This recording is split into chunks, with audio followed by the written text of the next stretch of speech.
And this certainly has to be the most historic telephone call ever made from the White House. Challenger, only seconds after leaving the launch pad, according to NASA, has exploded. It just has the same seats that like a normal car has. It's just literally a normal car in space. And we're going back to the moon, back to the future, and this time back to stay. I should tell you that the first mission is scheduled to land on Mars on July the 4th, 1997. We will undertake extended human missions to the moon as early as 2015. We launched a new spacecraft as part of a re-energized space program that will send American astronauts to Mars. We will not only plant our flag and leave our footprint for an eventual mission to Mars. What you're seeing here is a mirage. It is Photoshop, but it's has to be. 5, 4, 3, 2, 1.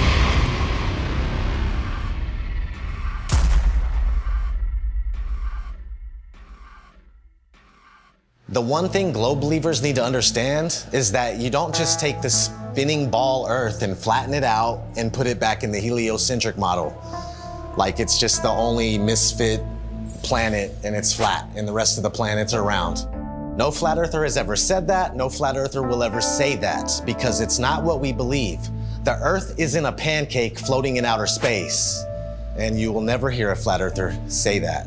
And if you would ever actually take the time to study it for yourself or hear a flat earther through, then you would find that it's much different and things would actually make more sense. They've got the narrative control to where anyone that goes to search for this, they're gonna see pancakes floating up in space, you know, and it turns people away. Or they see a snow globe. A snow globe out in the middle of space with water falling off the sides, and they're like, what is this? It turns them away. The mainstream agenda was to push their false narrative, all these hit pieces on flat Earth. 2016, 2017, that was pretty much the end of the YouTube era where we could actually find real evidence, real content. Any search engine, the algorithms are suited to their favor. You're gonna see all the hit pieces, you're gonna see all the stuff that's there to debunk flat Earth. So it's just, it's almost impossible to get the real information. YouTube played their part in it, and not just cherry picking which videos they wanted to show, but deciding whether or not they wanted you to subscribe to somebody. So on several occasions and with several different content creators, I'd press the subscribe button to then find out several days or several weeks later that I couldn't find that content creator, assuming they'd either been deleted or they'd been censored beyond belief. And of course they had been, because my subscription that was previously made was no longer there. And I know that I hadn't unsubscribed to anybody. And then resubscribing, you'd find again that down the line that the same things reoccurred. There's a major campaign by Google and YouTube and all of these corporate lying companies to discredit the flat Earth. Why do they have that disclaimer under every video dealing with the topic of flat Earth, that it is an archaic, antiquated, outdated model that the ancients used to believe in? Of course, the ancients were stupid. They didn't know how to build Gothic cathedrals, and they didn't know how to build cities and pyramids. The problem is, people that think that flat Earth is stupid think flat Earth is stupid because they're thinking of a stupid flat Earth. And they ridicule and make fun of flat earthers. It's absolutely ridiculous. Since 2015, the content providers for Flat Earth have had a living hell. We have been ridiculed, we have been trolled, we have been censored beyond belief by YouTube. It's really difficult to get the truth out there. YouTube controls the algorithm. Who owns YouTube? Google. These are these big corporations that came in and said, the flat Earth is getting way too big. People are finding this out. We don't want them to find this out. This will just completely destroy our agenda that we've worked so hard for. We're losing it because of our own technology that we created. So they had to get involved. Withholding information and knowledge is a form of control. Now, for new people coming into the subject, if you research flat Earth, the Google analytic will give you government hate propaganda against the flat Earth truth. If you go to Google and try to find anything flat Earth related, then the first thing that's going to pop up is the Flat Earth Society. And that is something that has absolutely nothing to do with this movement. In fact, it's a completely made-up organisation in order to deter anybody looking for some sort of truth. so that you'd first of all get to that page, you'd see these ridiculous accusations and this spinning disc illusion that's going upwards in space that I can assure you nobody believes in. If the globe model was as strong as they claim to be, then there wouldn't be so much concern with anybody talking about a stationary Earth model. Now, everything's fine in court until somebody walks in with a load of shit on you. Everything's fine until somebody out there has evidence that's going to prove you guilty. And that's when you start acting suspicious. That's when you start panicking. That's when you start putting damage control out there, which is inevitably what these bots are, what these trolls are on social media, and of course, the algorithms. This is just a new lie that was started in the 20s, and even before then, they weren't really teaching anything about the world and where we were. It was just common knowledge. One of the main arguments that globe believers come at you with is we've known for 2,000 years. Aristophanes figured it out with his sticks and shadows. Well, Aristophanes may or may not have been a real mathematician. He figured out the shape of the earth. That would have made him the Michael Jordan of mathematicians, but nobody ever mentioned him in a book until the mid-1900s. What's crazy is I've talked to some elderly people and they've told me that back in their day when they were in school, they didn't even learn about people like Copernicus or Galileo. Everything's up for grabs at this point. People like Christopher Columbus and any other figure in history could be totally false or created just for some sort of agenda. This is everywhere. We found somebody in Croatia. They said they were teaching flat earth through the 1930s. Most people think that this flat earth versus globe earth has been going back and forth for thousands of years. No, it has not. This is a brand new deception. They come up with these stories, these fictional stories, fictional characters, to reinforce that we live on a ball. All of our globe provers, Galileo, Aristophanes, Copernicus, the pictures of them show that they're Masons, but I contend that we don't even know if they're real. All of our history is a lie. I've met people that said that they were taught flat earth in the early 1960s in school. They were taught flat earth and globe earth, and then it kind of just went away. I interviewed Ruth, a 102-year-old woman, back in February of 2020, and she was taught flat earth in public school in Connecticut. Tell me your name. Ruth Heath. Ruth, and how old are you today? 102. 102. So you were born in 1918. 1918. And we were just talking, and I asked you what shape the Earth is, and what did you say? What were you taught in school in elementary school? I was taught in school that the Earth was flat. Where did you go to school? Elementary school? I went to Spoogling School in Hamden, Connecticut. So how does it make you feel to realize that you were right as a kid? It makes me feel better. It does make you feel better, right? Oh, it makes me feel alive. Oh my God, that is so true. My whole life, I believe, what I was taught. That's and then right. when I discovered the flat earth. You feel better about it. Because we are the center of creation. That's right. We are important. That's right. We are here. We are God's children. And when all the problems that are happening in this world today. I'll give you some good news. A lot of the problems that they report on the news aren't even real. That's right. That's right. They're just keeping us in fear. Keeping up. That's right. That's right.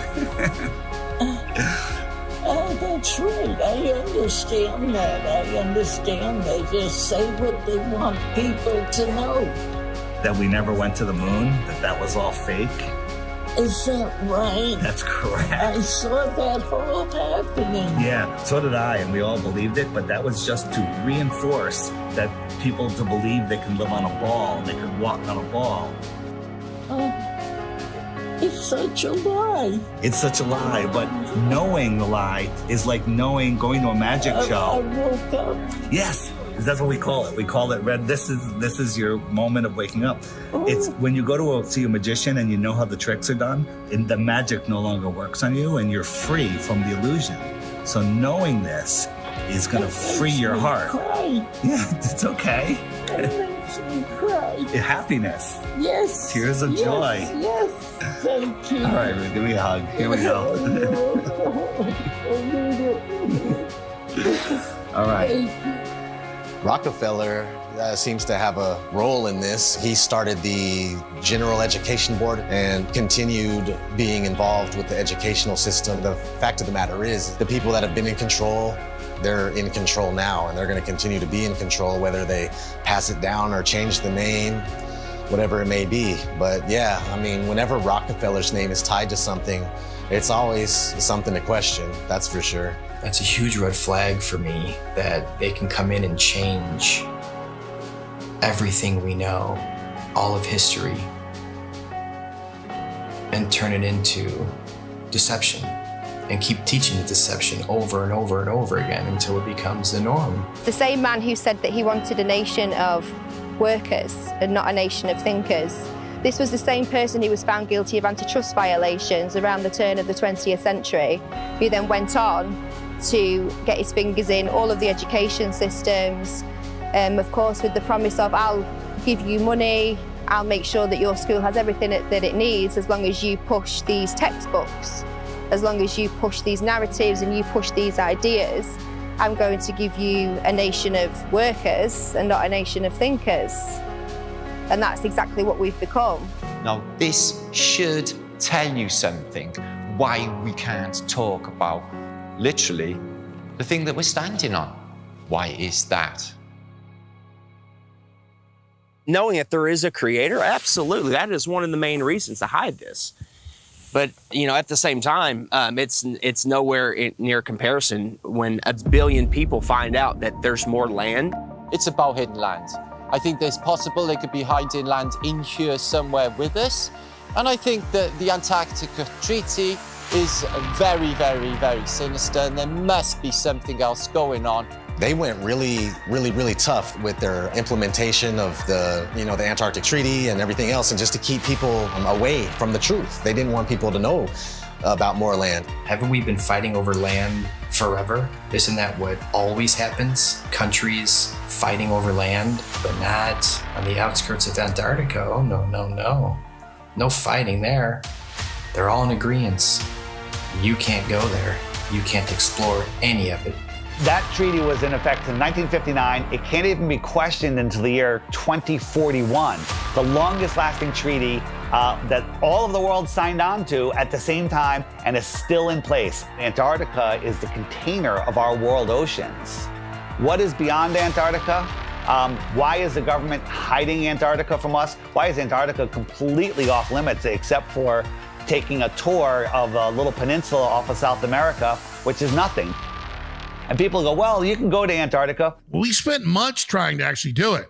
I was going to send a crew. They won't call back. You can't even go there. There's one peninsula where you look at penguins. So exactly. And then you think, I have some friends that went to South Pole. Yeah. They put them in that little island with penguins. You can't just saying you went to Antarctica and you walked around it. He's like being in New Jersey and saying you were chilling in California. It's huge. There's about 100 different companies that you can spend a lot of money to go on a little guided tour of just that peninsula, but all of those companies are owned under one umbrella. One person controls them all. They don't let anybody explore Antarctica.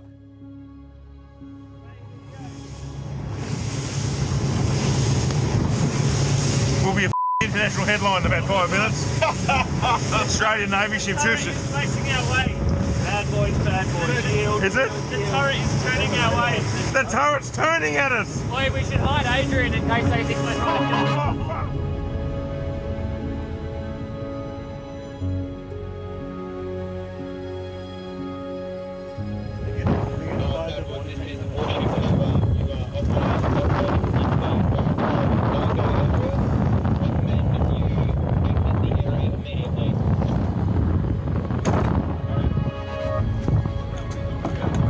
We're just traversing. Is there a helicopter coming at us now? Are we late? I don't know. Where just travel. Just go. Just go. You sent out the chopper. That's a drone. Is it?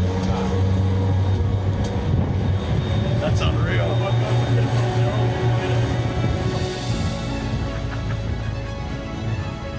When people say, why the lie? One of the main answers is they're hiding more land. What if we can truly become free. The whole reason for this is because of more land.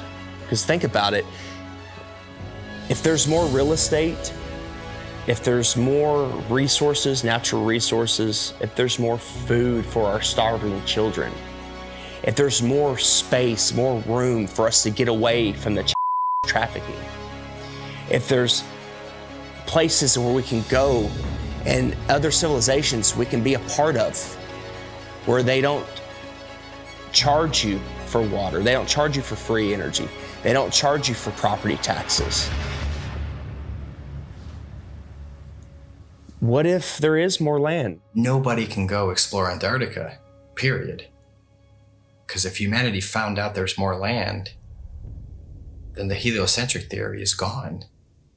They can't start adding more continents on the bottom of a ball. It's just, they wanted it silenced right away.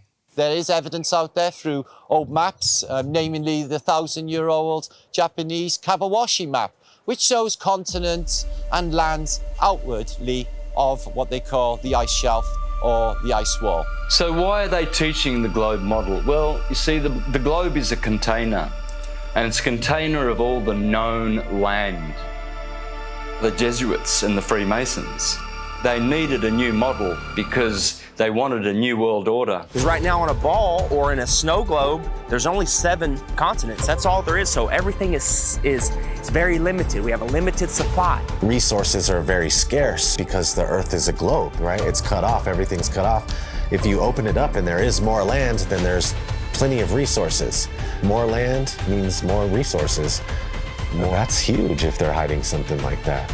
There's a scene in The Truman Show where Truman is like, I want to be an explorer when I get older. I like to be an explorer, like the great Magellan. Oh, well, you're too late. There's really nothing left to explore. Imagine if there's like all these beautiful places to explore still, and finding out that there's all this land, it just opens up the door for discovery again. Have you ever heard of the eyewitness testimony written in the books, The Iron Republic, The Smoky God, Worlds Beyond the Poles? In the late 1800s, there was a series of articles written in Florida Magazine about a politician that was tired of what was going on here, got a big ship and a crew, was exploring Antarctica, and he found a passageway through, and he popped out into the ocean, was lost for about a month. Finally, they found land with a city, and they pulled up, and it was a very advanced, quite different civilization, and very friendly, and they stayed there, and he writes about all the experiences he had there. In the late 1800s, they were talking about more land beyond Antarctica. Remember, the word extraterrestrial means extra land.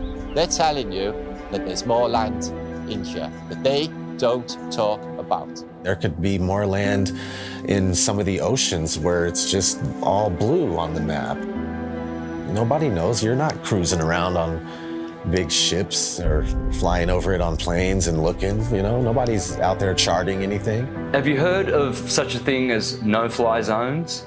For instance, you can't fly in certain areas near the Arctic Circle or the Antarctic Circle.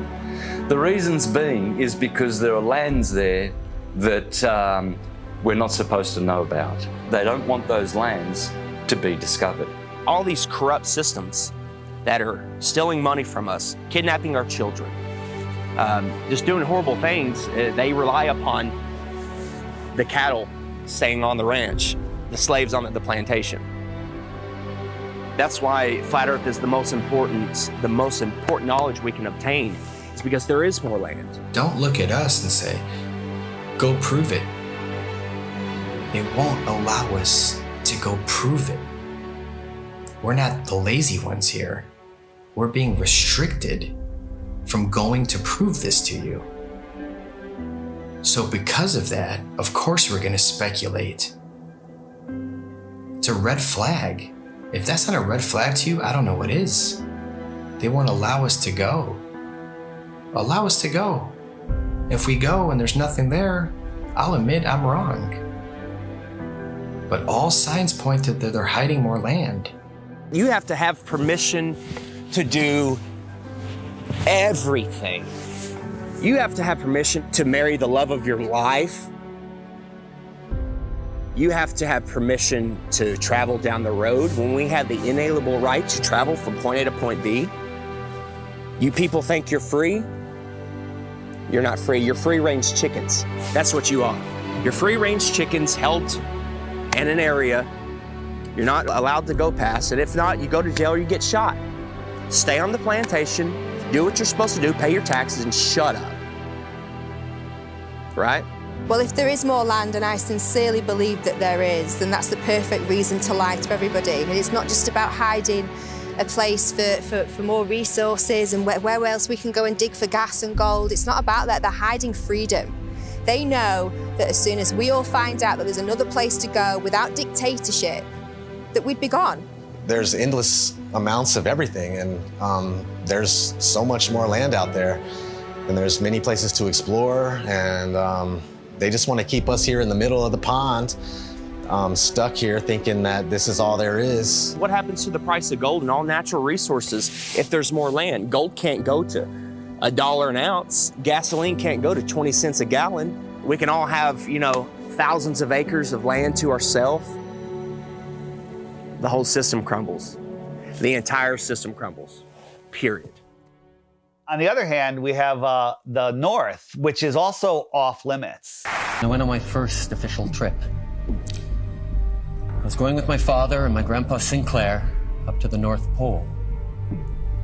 It was a very glamorous destination. I figured I was finally going to be let into the reason for the existence of this high security Arctic base. That was exactly right.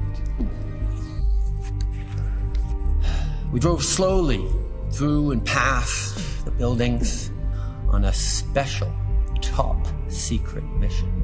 And that's when I understood just how powerful and wonderful my father was.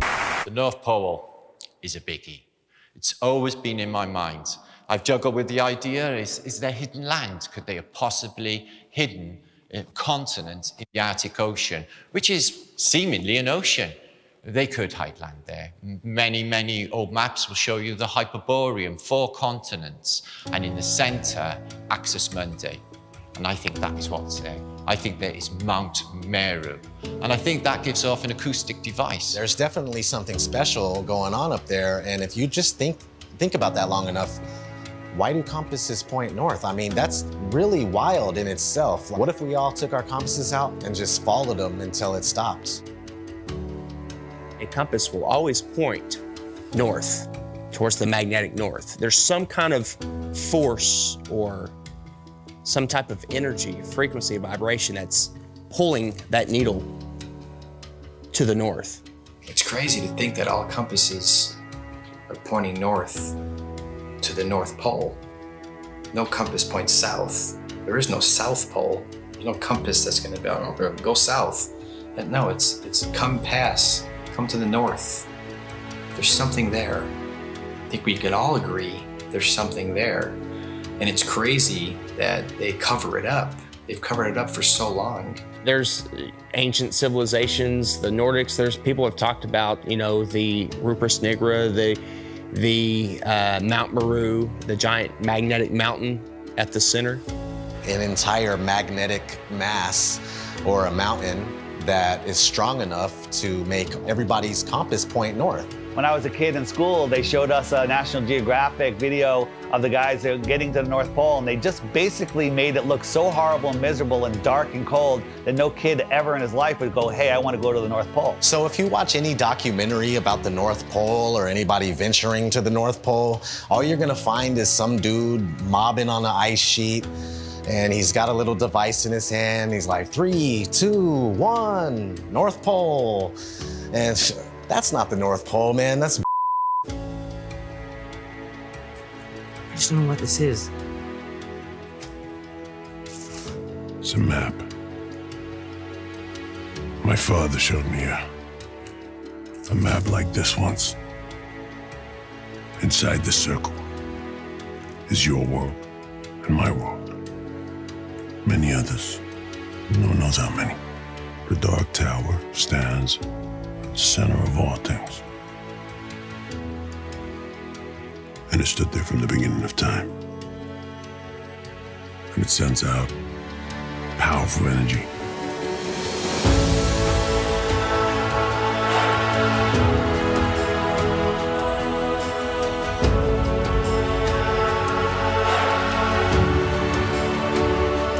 I think that there's possibly a North Pole hole, part of the electromagnetic torus, which gives off a green light, which you see as the Northern Lights. The North Pole is the center of the Earth. It is a hyperbola. Because we live in a toroidal field solar system, there must be a plane of inertia intersecting it in the middle, and there must be a hyperbola, hourglass, in the middle. In the Srimad Bhagavatam, Canto 5, it calls this Mount Meru. And why are we not allowed to go anywhere near there? Well, simply because you cannot go there. It is a magnetic toroidal hyperbola. Therefore, there is no way that you can fly anywhere near the North Pole in the center of the Earth. Admiral Richard Byrd said he found more land in the north as well as the south. There's a book called The Smoky God of a father and son that ended up finding more land in a race of giants with technology beyond your wildest imagination. Cartographers have charted, maps with land in the center, where all compasses point. There's just a lot of evidence pointing to more land. So yeah, 100%, I would put my life on it that there's more land at the north. It's just as heavily guarded as the south. Can't like go check the north and yeah, let me go check. I'll take some pictures and videos and come back. You're not even gonna get that close. You're gonna be turned around, the same as the south. All the way up until the 1600s, they had 4 land masses around the North Pole region. And right after the 1600s is when it slowly started disappearing until finally it was all gone. And you can verify this for yourself if you just go back before the 1600s and look at maps of all sorts. You'll see these land masses on each one, and then sure thing, these land masses just started being deleted from history. So what are they hiding at the North Pole? If we sit back and observe all of this evidence, this eyewitness testimony, the verdict would come back guilty. It would come back guilty. Okay. You are moving 1,000 miles an hour as Earth rotates. You are moving 18 miles per second in orbit around the sun, and you don't feel any of that. Okay? Okay. You don't feel any of that. If it's trying to fling you off the Earth, okay, but the force of gravity is resisting back, by what force is it trying to fling you off? That upward centrifugal force subtracts from the gravitational force that the Earth is trying to put on you. It subtracts. Okay. So Chuck, what do you weigh here and now? 192 pounds. Yeah. I'll give you the 190 pounds, okay? Okay. So if you do the math, you run to Ecuador, because we're in the Western Hemisphere, so let's stay there. You run to Ecuador, you will not be 190 pounds. You'll be like 185 pounds. What? That's how significant it is. That's if I did my math correct, and I think I did, there are pounds less that you weigh for living on the equator than for living anywhere else, simply because the spinning Earth is trying to fling you off. Nice. Yes. Yes. If the Earth is spinning at 1,000 miles an hour in a curved trajectory, we're dropping at a rate of miles per minute. But somehow none of that inertia affects these rocks here, which are perfectly balanced. The fact is, the Earth is stationary, and that is scientific, not pseudoscience. In 1879, George Airy, astronomer royal for 49 years, who did a telescope experiment and proved that the Earth was stationary. Then we have Parallax, also known as Rowbotham, who carried out an experiment in the late 1800s on the Bedford Levels experiment, where he went at a distance of 6 miles, which should have showed up some sort of curvature of around 16 foot. No curvature, was seen at all. Then we have Michelson, Morley and Sagnac in the early 1900s with their interferometers using light instead of telescopes this time. And with their interferometer experiments, they proved that the ether over the Earth, the field, is moving and the Earth is stationary. We also had Michelson-Gale. They did an experiment in the 1930s and proved that the Earth is stationary. One of the greatest science experiments of all time, in my opinion, is from Marconi. Marconi in 1901 set up transmitters to send radio waves, like signals, wireless signals across the ocean, Atlantic Ocean, okay? So he has one set up in Europe and one set up in Canada, okay? And they're sending signals, I think the letter S was the first one, boom, whew, and it worked. Almost 2,000 miles across the ocean, they got the signal. There's no curvature. You're talking about 600 miles of curvature between the 2 points. But it worked because all water's level. I don't even know if he was trying to talk about that at the time. It was just more about his technology that he was coming out with. And have you learned about that in school? No. Then we have Pierluigi Ghina, a colleague of Marconi. And before he died, he showed people in his laboratory how the Earth is stationary. You can go to my channel, Mr. Astrotheology, and you can see videos of Mr. Pierluigi Ghina proving in his laboratory with strobe lights how you can prove quite easily that the Earth is stationary. Every scientific experiment throughout time looking for axial rotation or curvature has proven the opposite. They don't teach this in schools. Any observation, when you go outside on a calm morning, you can see a perfectly glass lake. And your senses will tell you that, nothing is moving. We, stationary Earthers, we have science, real science, on our side, and the Globies have pseudoscience. In fact, all they have is Einstein saying, "I have come to believe that no optical experiment can prove that the Earth is moving." And yet, the Earth is moving. Science! Yeah, Albert Einstein. I always recommend people go watch Albert Einstein in his interviews. He's reading cue cards. He's reading notes that someone handed him, kind of like people on TV nowadays. There is no optical experiment ever been conducted that can prove that the Earth is moving. The Earth is spinning at 1,040 miles an hour. You can't feel it. You can't measure it. You can't observe it. You can't repeat it. But trust us, there's not one experiment that shows the Earth is spinning or moving whatsoever. There is, however, an experiment that was proven in Behind the Curve. Bob Nodell was talking about the ring laser gyro, showing that there is a apparent 15 degrees drift throughout most of the day. When we turned on that gyroscope, we found that we were picking up a drift, a 15 degree per hour drift. And this was taken out of context. It was later, the experiment was done at a higher altitude and it showed a different rotation speed, which absolutely proves it's not the Earth that's moving, that it's the ether that is spinning above us. Netflix is mainstream. Netflix is the alternative mainstream narrative. Netflix can't go against the grain. They'll lose their contract. A documentary, like a mockumentary. I'm sure someone watched our movie and was like, whoever made this movie is a government shill, and they're just trying to hide it. Netflix is in on it, trying to hide it. Yeah, he accidentally proves that the Earth is round. It was the biggest mic drop. It was the biggest mic drop, and I love that you kind of cut it. The thing is, we have technology that is outrunning their lies. Now we have time lapse. Ooh, imagine that. We have time lapse where we can point at the sky, and year after year, day after day, hour after hour, the sky's spinning.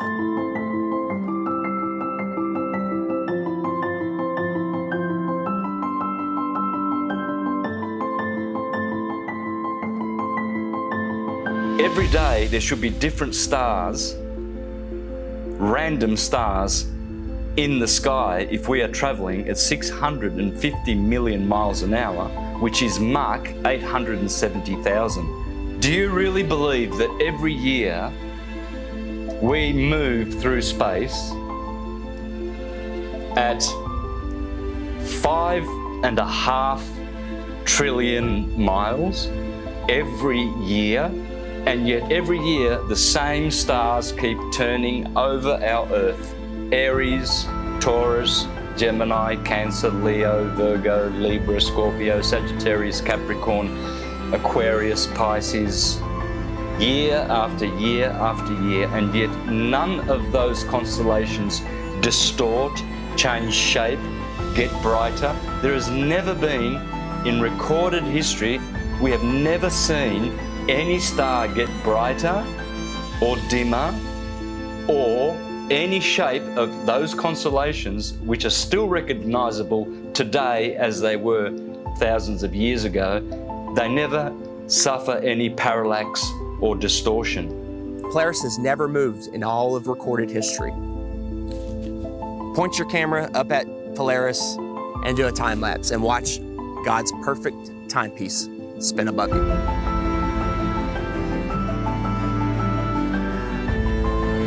And we move 5,694,000,000 miles through space every year. Congratulations to you if you believe that. It's called education, indoctrination, and dumbing down.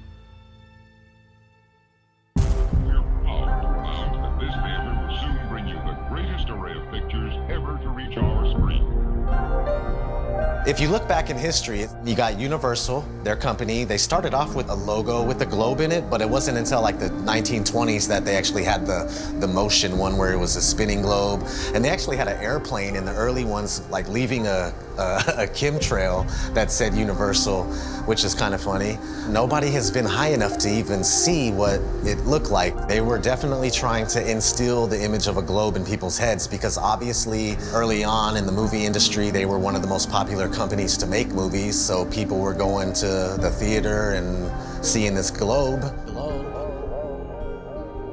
So they're showing you a globe before every single movie to program your mind. They were showing this globe before they even went up there to see what it was. I think the first man ever to go up and check is Picard going up there. I mean, that's a story we're not taught in school. From the practical point of view, Professor Picard's experiment is of the highest possible importance.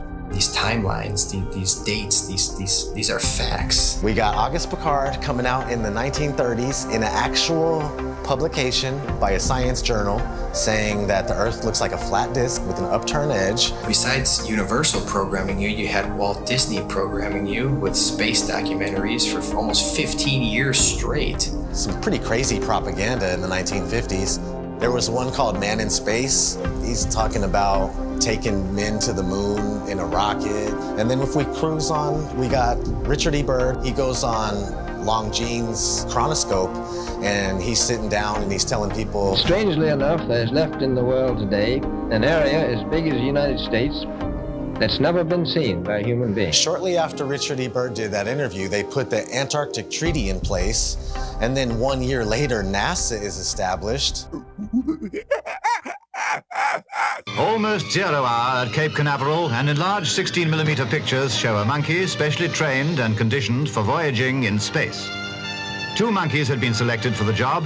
They called them Abel and Baker, A and B, of course. In fact, the monkeys came down safely near Antigua.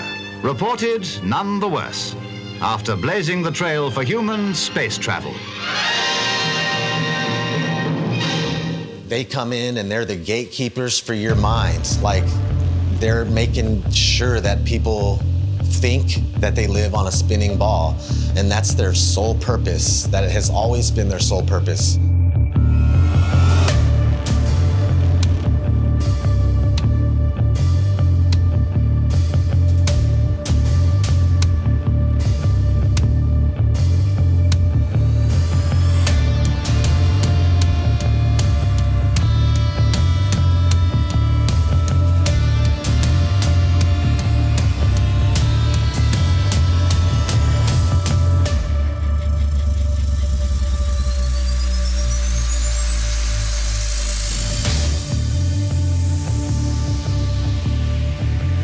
That is the magic of engineering. I would wear a mask on my face in a nanosecond, but unfortunately we lost the technology. It can take days, even weeks, to produce just a single image. The dazzling final results, enough to keep us all dreaming.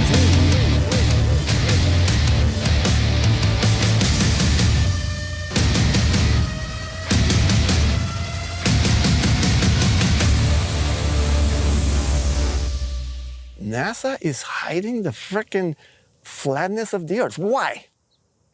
It's okay to say, I have a fisheye lens, right? Because yeah, fisheye lenses are useful. You get more, in architecture or, realtors use them. But when you're doing it too much and you're not really coming out and saying why, questions build up.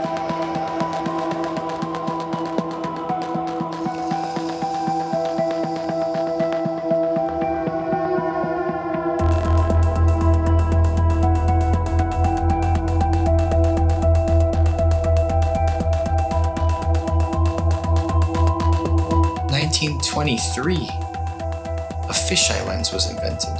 So these space agencies had a heads up already. And the fisheye lens was originally, I think, $27,000 to purchase. And this is in 1923. I mean, today that's about, what, 100 grand, 200 grand equivalent in cost? And people would tell me, Hibbeler, I'll give you that. NASA is a lying government entity, right? But what about Red Bull? Red Bull is just an energy drink. And I saw Felix Baumgartner jump out of a space capsule. Flat Earthers did a great job of debunking that. Of course it's a fisheye lens, it's not even a question. What most people don't know is that Neil deGrasse Tyson, the science priest of modern day, that everybody loves and they listen to him. Oh, he's so smart. Well, he is a smart man in the sense of he knows that we debunked the out of that. And that dude who jumped out of a perfectly good balloon, Felix Baumgartner, edge of space jump. Now, I don't. It's he wants to. I don't have a problem if he does it, but the honesty of it would greatly diminish what I think people thought he was actually doing. And not only that, they made sure to photograph him standing there with a really wide-angle lens, which curves horizontal lines. So in the photo, you see this curvature of Earth's surface, and he's like, wow, he's in space, look at that. No, he's not. At that height, you don't see the curvature of the Earth. You just don't. That stuff is flat.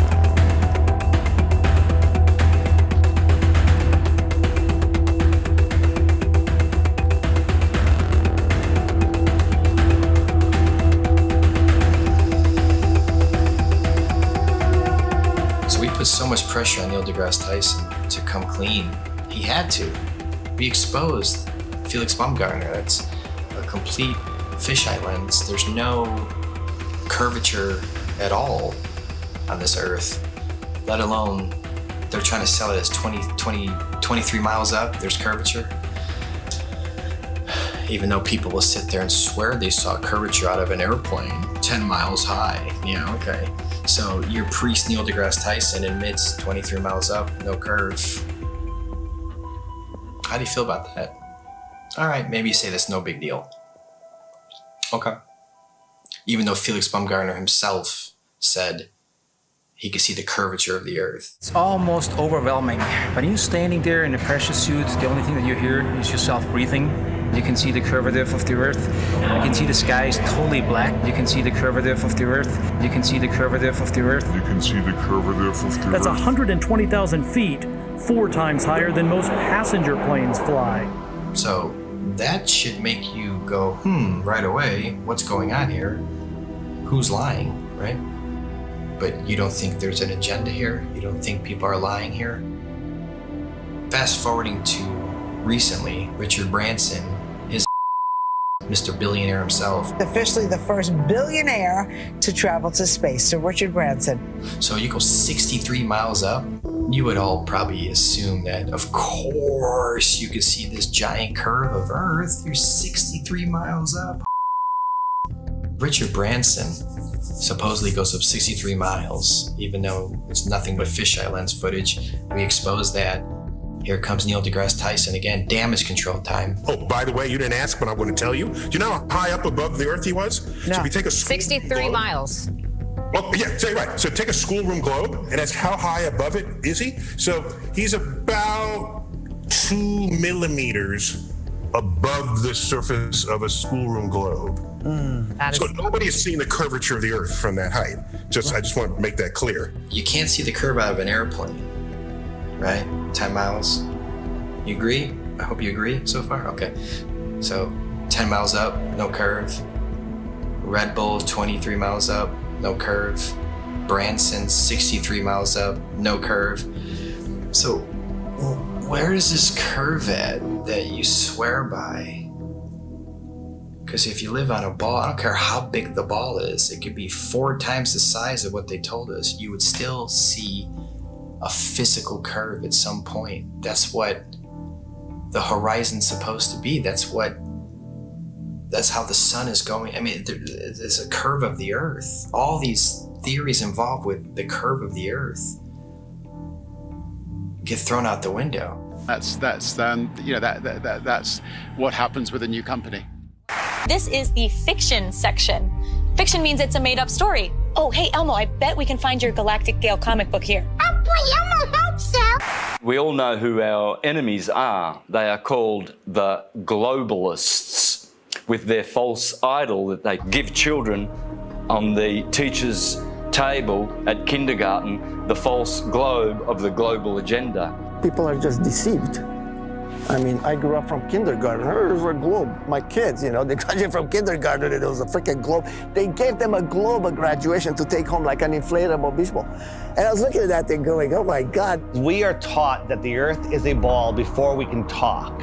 In school, there's a globe in the class. One of the first worksheets we get is a sheet on the orbits of the planets and the sun. And I actually still remember that sheet. I did it, I got it right, I was so proud of myself. Sesame Street has astronauts on, Disney. It's all globe programming. So your entire world belief is around this. If you think about it, they've gotten us at a very, very young age with the lying. Before we have any critical thought, the capability of thinking for ourselves, they teach us lies from the very beginning, from Tooth Fairy, Santa, dinosaurs. With Santa, for instance, I mean, we're taught this lie, you better be good.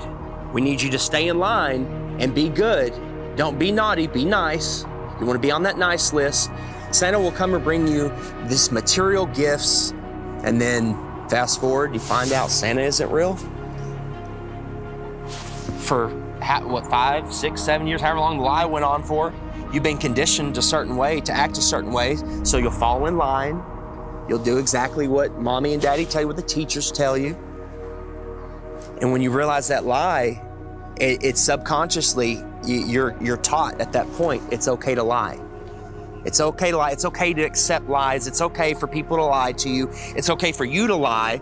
So the whole world is a liar. Everyone's a liar now because they were taught at a very young age it's okay to lie. They get you with these lies of Tooth Fairy and Santa at a young age. So when you're an adult, you can't tell the difference between a lie and reality. And when you do find out it's possibly a lie, oh, it's okay. You're subtle. You're passive. You allow the lie because you're used to, it's okay to lie. You've been conditioned your entire life. It's okay to lie. It's okay to be lied to. So when the lie comes out, people are just like, okay, whatever. Got to turn on my Fox News. Got to go to the bar. Got to go watch my football. Give them bread and circuses, and they will never revolt. When people hear about Flat Earth, when I talk to them about it, they think it's the dumbest thing ever. They think I'm uneducated. They don't realize that they don't know what they're talking about. And people say, well, what about ships over the horizon? You explain that. What about sunsets? You explain that. What about seasons? You explain that. And then they throw their hands up. They go, well, why does it matter? What difference does it make? I still have to go to work tomorrow. That's right where they want you. They want you working in your slave job. They want you obeying orders, doing what you're told, and living paycheck to paycheck, and just not realizing where you are. The truth is, we're not spinning out of control, lost in space, where an asteroid could take us out. They want us believing we're running out of fuel. They want us to believe we're running out of food, when anyone can go and get a seed, stick it into the ground, water will fall from the sky and food will grow out of the ground. There is no shortage of water, food, space. Every American family could have a half an acre in Texas and the rest of the country would be empty. They're lying about everything. You let your kids get raised and taught by other people that you don't know what they're learning. Everybody's disconnected. There is no harmony or anything going on with human beings. We're all scattered, disconnected, and pretty much what they're doing with teaching us this whole lie about the Earth being a ball, and you're flying through outer space, and dinosaurs used to roam the Earth, and if these powerful beings could get wiped out by a comet, then what are we gonna do if a comet comes? We're done. So the heliocentric model not only manages to keep us all completely worthless floating amongst the stars in space, but it also keeps us in fear that we're either going to knock into something in the future, or there's going to be something that then bangs into us that causes some sort of horrendous collision and we're all going to die, or maybe, you know, some cartoon satellite has found another planet where there could be like flesh-eating monsters on there, and it's, you know, some sort of crazy that they throw down your face and try and say, you know, this is, as well as everything else that you're scared of, keeping your house, keeping your health, keeping your family together, there's also a chance as well that some rock may fall from the sky and kill you tomorrow. Another thing people don't know is that not only in 1920 did Rockefeller change all the textbooks and come up with his own agenda of what they want you to know, but there was a man named George Lemaitre. I felt like, you know, Einstein passed the torch to him or something. They were good friends, apparently, and George Lemaitre was a Catholic priest. Yeah, a Catholic priest. And in 1920, he said, hey, we came from a Big Bang. It's all about 1920 was a crazy year, huh? 1920, they said we came from a Big Bang. We exploded from nothing. Well, how do you prove that? Well, no, you can't, but that's what was stated. So here's this Catholic priest where, in my opinion, they knew that even though non-religious people knew the earth was flat and stationary, they were trying to group, just call flat earthers at that time. They're flat earthers, they're all religious people.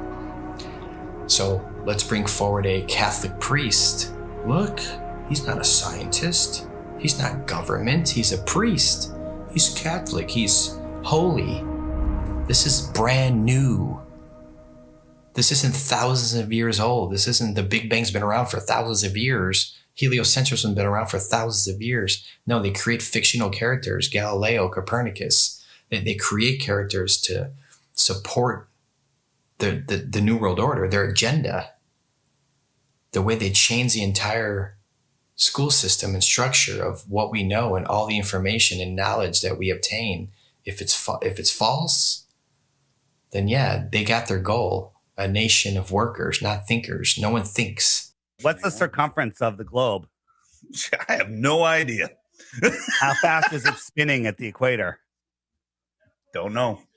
How fast is it orbiting the sun? Cody? You have glasses on. You should know this. How fast is the sun moving? Man, you're asking some questions I'm not ready to answer. But see, this is the point. You guys laugh at flat Earth, but one, you don't know what flat Earth is, and worse is you don't even know what your own solar system is. They don't know their own model. You can ask them, what's the radius of the Earth? How was it found? What's the speed of the Earth around the sun? How fast is the Earth spinning at the equator? How fast is it chasing the sun? How many miles does it go a year? How far is the sun? They don't know any of these things, but yet they defend this and they ridicule and make fun of flat earthers. All the things that I was patronizing and condescending and going, oh, sloughing off, that's not worthy of me.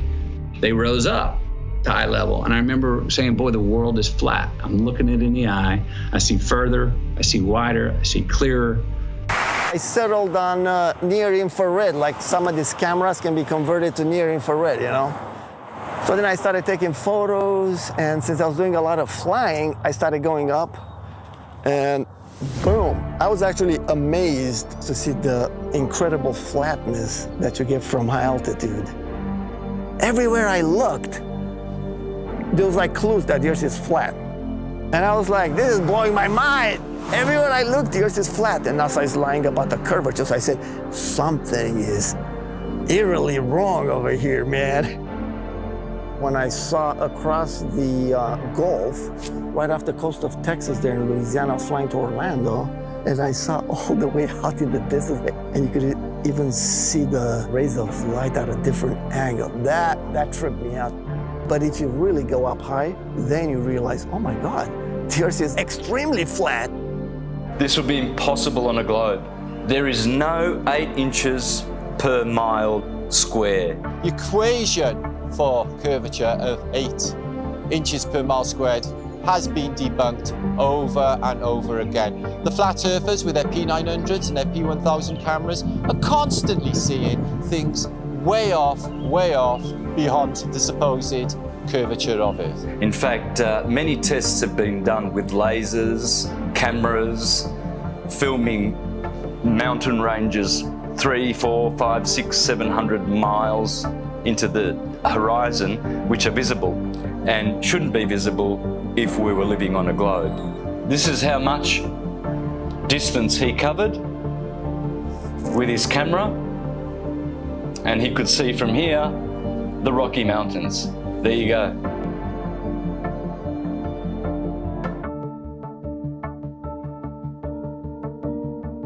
There is no 8 inches per mile square. There's no way you can see 500 miles on the other side of this ball. There's no buildings that are curving backwards. If point A to point B, you're on a ball, you know, they're not gonna be flat up and down like on our flat Earth. They're gonna be like this. There's no tilting. They've measured distances from the base of buildings to the top, level and flat. People look out at the ocean and you see ships and stuff, and it appears like these ships and boats, they go down, and that is a huge factor as to why people think the Earth is round. If you look at the ocean or a lake, it looks flat. Look at that. Look how straight and flat that horizon is. Looks flat, doesn't it? See, it looks like a table or a board. Now, once in a while, you might see mountains or hills, but those are just like little bumps on what looks like a flat Earth. As ships sail away, they don't disappear all at once. No, first, the bottom will disappear. See, the bottom of the ship is gone. Now we can see midway up, and then the whole thing disappears. So people realized that the world is curved. I mean, it's a big curve, but it's curved. That's what we call pseudoscience. You could buy a camera now that zooms times 100, and you could zoom in on these ships and boats leaving your view, your human eyeballs view, pull out a camera and zoom in on it, and suddenly you're back. It's on top of a level surface, still cruising. So the limit of your vision is where the sky meets the ground due to perspective. As they come together, that's the limit of your vision. That's called our horizon. The horizon is optical. If you had a super zoom camera, you can zoom in and make this angular size bigger to reveal small objects that you couldn't see. And then when you zoom out, it goes back together and things disappear into the horizon, not over. We see skylines beyond what we're supposed to see. I mean, the visibility from 100, 200, 500 miles away, it debunks the whole 8 inches per mile squared. Photogrammetry, I think, is one of the best way to convince yourself. You do multiple images of the ground, and then you put it in a software, and you realize how flat it is. You're seeing it yourself, it's your data, nobody's lying to you. You've taken the data yourself. It's not Jtolan that's trying to, troll you. Like some people, they're like, he's trolling people, man. And it's not SpaceX or NASA doing it either. It's yourself. Yeah, it's yourself. You're doing your own experiment. Many times when you're looking out over water, there's waves. Well, those waves will block entire city skylines. If this was a wave right near me, if my face was a city skyline, it blocks just the bottom, But if that wave was closer to you, it blocks much more of it. It's all perspective.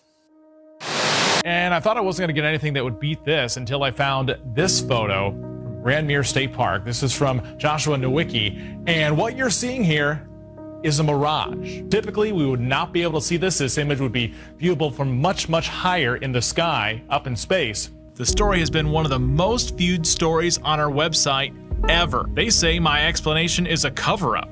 A cover-up to their belief that this picture is proof the Earth is flat. The one goal I had was to prove that what people are seeing from the other side of Lake Michigan is not a mirage, that they are actually seeing the city.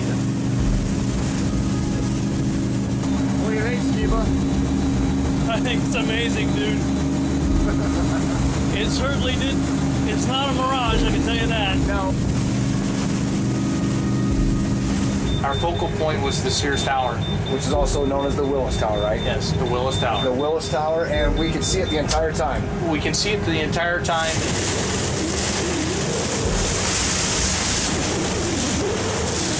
That's not a mirage. That's not a mirage, whatever you're looking at. You see it? Yeah. That's that. It's got bridge.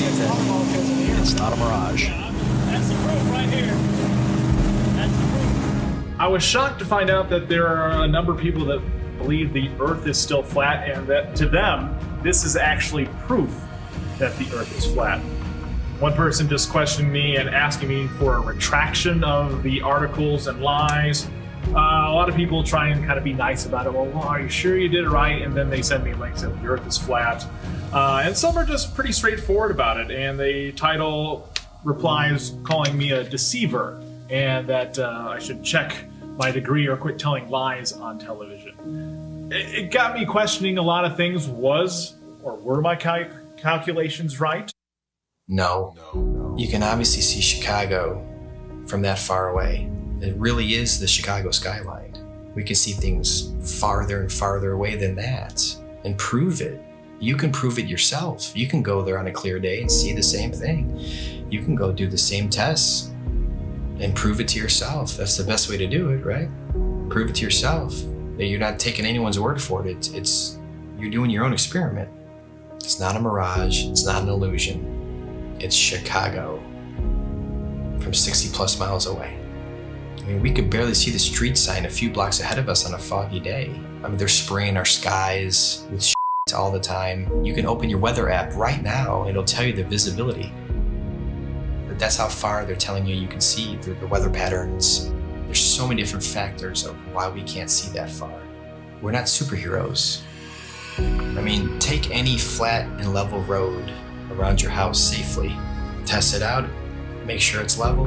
But you take your camcorder and you bring it all the way down to the ground and you zoom in and you see all this distortion and it kind of vaporizes and globe heads want to act like this bridge is bending around a curve and there's the curve. It's like, no, it's an optical illusion. That's all it is. This has been replicated many, many times. There is no curvature. Stop fooling yourselves. That even something like the sun, when it goes across this huge plane, it sets and it disappears due to perspective. So you're seeing it come and go on such a vast plane. It's so huge that the sun could come through and go so far away that it just goes out of your view and behind so many false horizons, i.e. mountains, trees, forests, city buildings, just really tall things. Keep in mind, the sun is much smaller and close.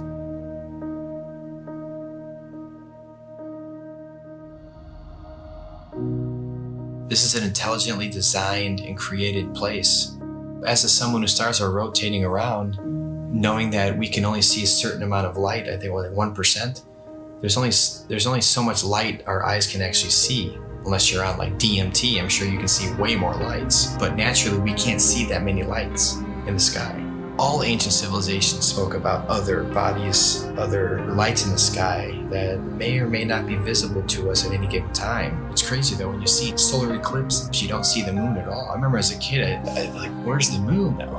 And it's like you just see this black circle and then everything goes back to normal, it seems like. It's like, what the heck just happened? On the total eclipse of the sun, the shadow that the moon casts on the Earth is only 70 miles wide. That is impossible, but then they come up with umbra and penumbra, and it's just stuff to confuse your mind. We have an infinitely far sun sending diagonal rays from the side and straight rays from the middle, where they cross each other. It makes absolutely no sense. I went live a few years ago on YouTube during the 2018 eclipse in the United States. On a live event, and we were all waiting for the moon to actually show up to cause this elliptical, this eclipse, and all we found was no moon showed up.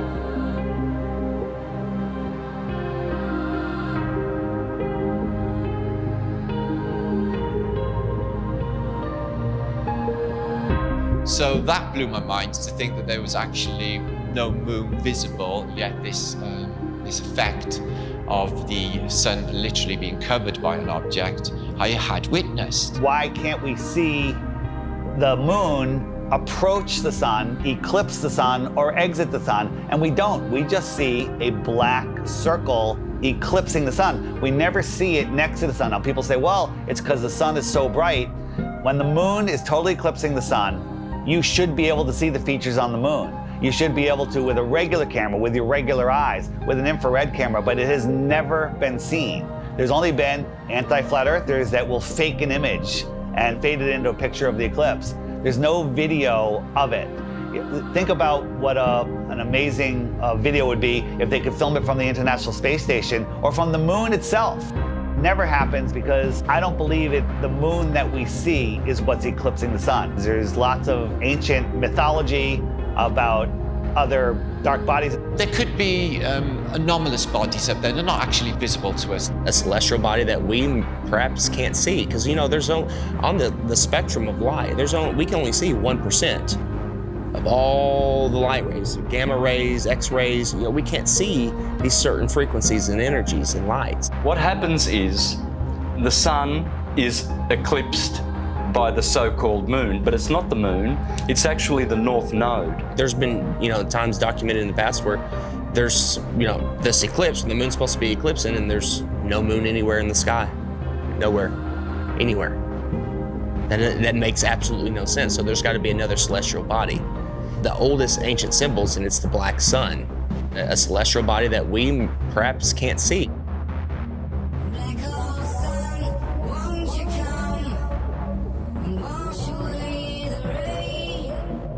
A lot of ancient civilizations always spoke about a black sun. It's like, why are they talking about a black sun for hundreds, if not thousands of years? And that information now is turned into, oh, the black sun is an evil thing. It's like, well, yeah, of course, that's what they're selling it. They're selling it to you as an evil thing to stay away from it. They already don't want you to like the real sun in the sky. They push it so far away. They want you to not care about it. There's a reason it's close to you. There's a reason it's here for us. There might be more suns and moons on the outskirts of Antarctica, on the outer lands. There might be more suns and moons. There might be more suns and moons in our world here, but we just can't see it. And you talk about the seasons itself. Seasons prove the Earth is a stationary plane with a local sun. When the sun is circling over the Earth over here in the Tropic of Cancer, these people here, they have summer. But 6 months later, the sun is over here. It's going around over here. So Australia down here, and South Africa, and South America, now they have summer because the sun is local. It's not 93 million miles away. And the sun and the moon revolving and springing into the centre seasonally and then springing back out again. This makes perfect sense than a spinning ball hanging on an invisible skyhook at a degree of 6.66 of a supposed axis, which tilts the Earth. People need to stop defending a theory that they were taught in kindergarten. So at sunrise, every sunrise should be arctically cold, because that is the most severe tilt possible. And to make it worse, in the northern hemisphere, in the heliononsensical model, the sun is 3.5 million miles farther away in our summer. But when the sun shows up on the horizon, I can feel the heat on my face immediately. I can get a suntan in June. But in December, at solar noon, when the sun is at its highest point in the sky, I can look up at the sun and barely feel the heat on my face. And also, it's 3.5 million miles closer. The whole tilt thing doesn't make any sense. And when the sun is on this side, it only illuminates this part of the Earth because it's local. And this part is dark, that will be night. So it's quite easy to understand day and night and the seasons and explain them on the flat Earth than it is with the globe model. The sun, moon, and stars are rotating around our heads like a perfect clock, and it goes out of your view as taking the light with it. This is an intelligently designed and created place. The sun does move about 15 degrees per hour through the sky, but when it gets close to the horizon, it kind of stops and it stays there and it moves at a different speed. I filmed this several times with my drone. No humidity and not over water. And it'll just stop and sit there, and then it kind of just fades away as it goes into the distance. But at the same time, because of perspective, I have friends that were down at the beach that saw the sun set 10 minutes earlier from the bottom up. And that's simply because they're looking across a span of water that has a hill with trees, a tree line on it, which is hundreds of feet over their heads. But from their point of view, it's at eye level. And as the sun moves away, it just gets eclipsed by the tree line, which they think is eye level, but it's high up in the sky. Water. It's always flat, always level. So starting at the northernmost point, as far as I can get, of Lake Michigan, and then traveling south, you can see that red line here, that the body of Lake Michigan is 574 feet above sea level, and it's level. There's no change in elevation, there's no curve. This cross-section shows what an undisturbed body of water looks like, and that's level. We know that to be true. There's three properties of liquids. They have mass, they take up space, and they always take the shape of their container. The physics of water is to find and maintain level. So if it's in a cup, to this lake behind me, to the seas, to the oceans, that's why I call it sea level, because it's flat and level. No matter who tries to sell you the idea that water's curving over a ball, it's just not happening. That's the #1 proof right there, just water alone. Water alone proves that the Earth is flat, because water always finds and maintains level, period. Water does not curve. In its temporary state, it's finding its level. Once it hits the ground and finds its level, it remains level.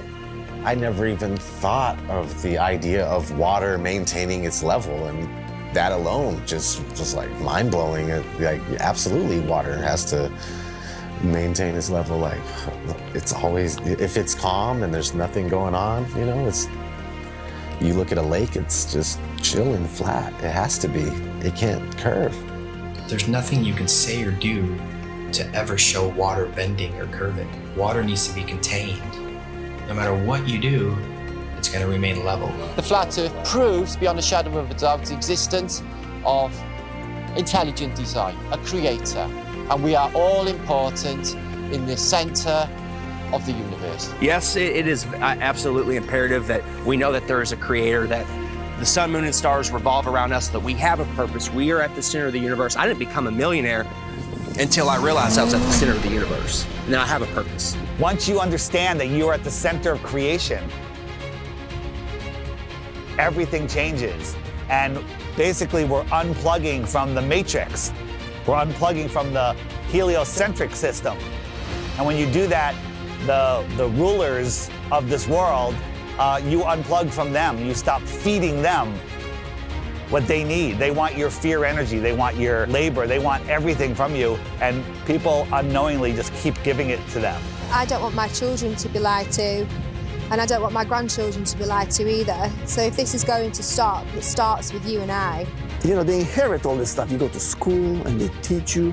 When I was in grad school, man, I was shocked that most of my classmates were not really interested in learning. They were interested in passing a class. On the one side, tens and tens of scientists proven that the Earth is stationary and we have nothing on the globe's side, so the Earth is stationary. No one thinks how easy it is to do this, and they pulled it off, unfortunately. But we're here now to completely reverse this, and people hate on us from the left and from the right. Everyone hates on us. Like, shut up with your flat earth stuff. It's not important. It's the most important thing. It opens the door for everything else. You want to know the truth? You have to know where you live.